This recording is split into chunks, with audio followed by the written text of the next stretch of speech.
Si je vous dis Morteau, vous pensez tout de suite saucisse, évidemment, la fameuse saucisse de Morteau. Mais il serait dommage de réduire cette ville du département du Doubs à cette simple spécialité charcutière, à cette seule spécialité charcutière.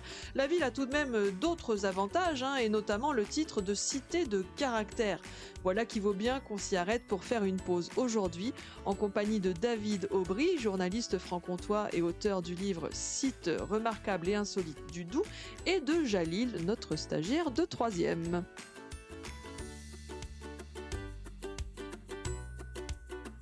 À deux pas de chez vous, une émission présentée par Émilie Mendoza. Un podcast ici en région.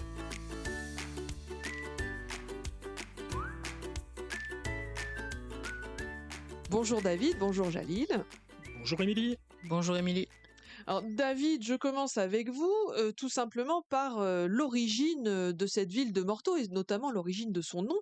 Ce sont les méandres du Doubs qui ont donné son nom à cette cité de caractère qui était autrefois une zone marécageuse, Mortuae Aquae eau morte. Aujourd'hui, c'est une ville très agréable et dynamique qui est labellisée, vous l'avez dit, cité de caractère de Bourgogne-Franche-Comté et qui dispose d'un très beau patrimoine architectural. Je prends un exemple, la Grande Rue, qui est aujourd'hui un ensemble de bâtiments qui a été construit après 1865, un épisode historique très important pour la ville, puisque c'est ce qu'on a appelé le Grand Feu, qui a ravagé totalement Morteau. Donc les rues René Paillot et de la Gare sont aujourd'hui riches de façades colorées. C'est là qu'on trouvait autrefois les ateliers des anciens horlogers. Et l'un des monuments marquants qu'on remarque quand on se balade dans le centre-ville de Morteau, c'est évidemment la mairie, l'hôtel de ville. Hôtel de Ville, qui est un bâtiment de style Renaissance. Il est remarquable par son cadran solaire qui mêle à la fois des chiffres romains et des chiffres arabes. On le surnomme le château. Il a été construit en 1590 par la famille Fauche, et après avoir été une maison priorale, elle est devenue propriété de la ville en 1791. Cet hôtel de ville remarquable, c'est donc la présence du pouvoir civil, laïque, dans la ville de Morteau, mais évidemment, comme dans toute ville ou village français qui se respecte, on a une présence de la religion avec une église. Cette église, elle s'appelle Notre-Dame de l'Assomption et c'est un site clunisien d'exception érigé entre 1409 et 1420, dont seul subsiste l'abside à 3 pans. La tour-clocher a quand elle été bâtie en 1513 et cette église a connu de nombreux incendies, dont le dernier provoqué par la foudre qui a eu raison de ce fameux clocher. Et non loin de là, vous le disiez, l'hôtel de ville est surnommé le château, mais non loin de là, on a un vrai château, lui aussi chargé d'histoire. Et oui, à Morteau, on peut aussi découvrir le château Pertusier qui a été construit en pierre jaune de Montlebrun, une petite commune voisine, en 1576 par la famille Cuche et qui est classé aujourd'hui monument historique. La famille Pertusier acheta la demeure Renaissance devenue bien nationale et elle en resta propriétaire jusqu'en 1935. La ville a acheté à son tour ce palais qui a gardé, malgré 2 incendies, un peu de sa splendeur avec des fenêtres richement décorées, sa façade de la cour d'honneur, ses cheminées monumentales, ses salons à la française et aussi ses sculptures extravagantes d'hommes et de femmes à barbe. C'est à voir. Et depuis 1984, ce château abrite le musée de l'horlogerie. La ville souhaite d'ailleurs que ce lieu soit un site de référence de l'horlogerie en rassemblant en un même endroit les collections des musées de Morteau, celui de la montre de Villers-le-Lac et de l'outillage de la commune des Gras. Ce sera dans un peu moins de 2 ans la cité de l'horlogerie. À noter également que ce site a bénéficié de l'aide du loto du patrimoine. Ce sera donc normalement 2027 pour cette fameuse cité de l'horlogerie. On parle souvent de l'horlogerie quand on parle du Doubs, mais il y a d'autres savoir-faire locaux qu'on découvre à Morteau. Vous voulez parler des cloches, j'imagine ? Oui, mais je parle pas de vous, je parle vraiment des cloches, celles qui sonnent dans les églises. Oui, alors on va parler de la fonderie Aubertino. C'est une entreprise qui est labellisée depuis 2011, entreprise du patrimoine vivant, et qui est à Morteau depuis 1931. C'est l'une des dernières fonderies artisanales de France. Pour la petite histoire, il faut savoir qu'on y fabriquait à l'origine les cloches pour les vaches des pâturages voisins, nos célèbres Montbéliardes, mais au fil du temps, plus de 200 modèles de cloches pour animaux, pour maisons et des cloches de table sont aujourd'hui produites par cette entreprise qui possède aussi, il le faut bien, son atelier du cuir où on travaille à la main les courroies qui ornent le cou des vaches. Ouais, donc je parlais d'église alors que pas du tout en fait. C'est plutôt pour les vaches et pour sonner les domestiques, si je comprends bien. Bon voilà, c'est moi, ça m'apprendra à vous traiter de cloche, David Aubry. Est-ce qu'il y a d'autres petites curiosités à voir quand on se balade dans Morteau ?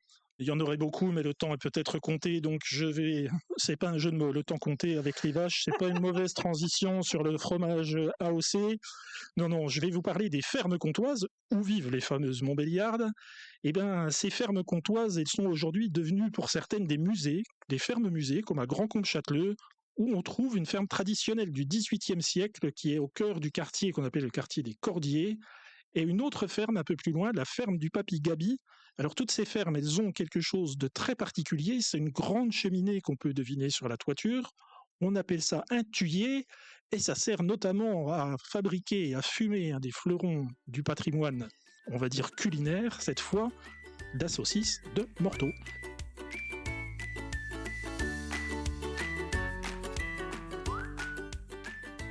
À 2 pas de chez vous, un podcast ici en région.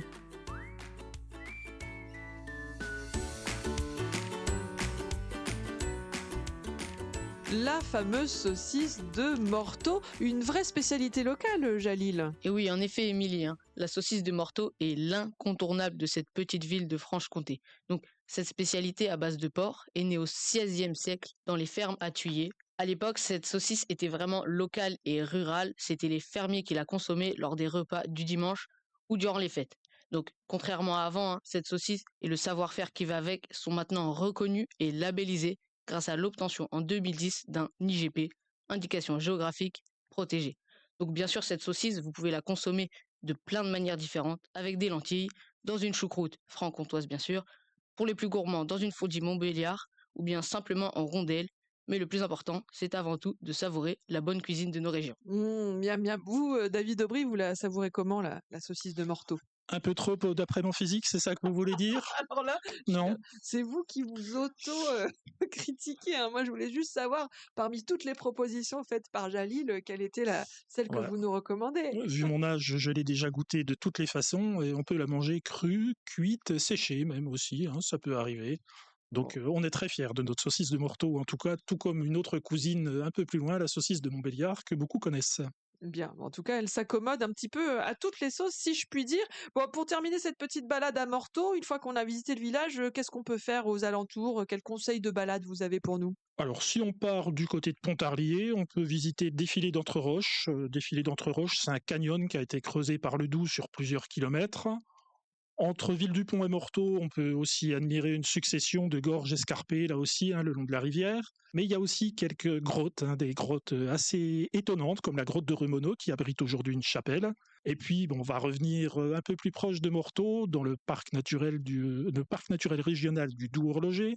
Le Doubs-Horloger, c'est notamment le Saut du Doubs. Le Saut du Doubs, c'est une cascade de 27 mètres qui est à découvrir en toute saison, qu'on peut aller admirer à pied et aussi avec une croisière sur la rivière. Peut-être à pied pour éliminer les saucisses de Morteau qu'on aura mangées juste avant. Merci beaucoup Jalil, merci David Aubry. Si vous souhaitez visiter donc Morteau et ses alentours, toutes les informations sur le site pays-horloger.com, le site du parc naturel régional du Doubs-Horloger. Et puis David, on retrouve plein de sites remarquables et insolites du Doubs dans le livre du même nom que vous publiez aux éditions Ici en région. Merci à tous les deux. Merci Merci à toi.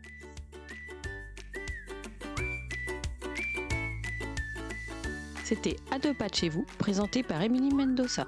Retrouvez tous nos livres, articles, podcasts et vidéos sur notre site internet ici-en-région.fr.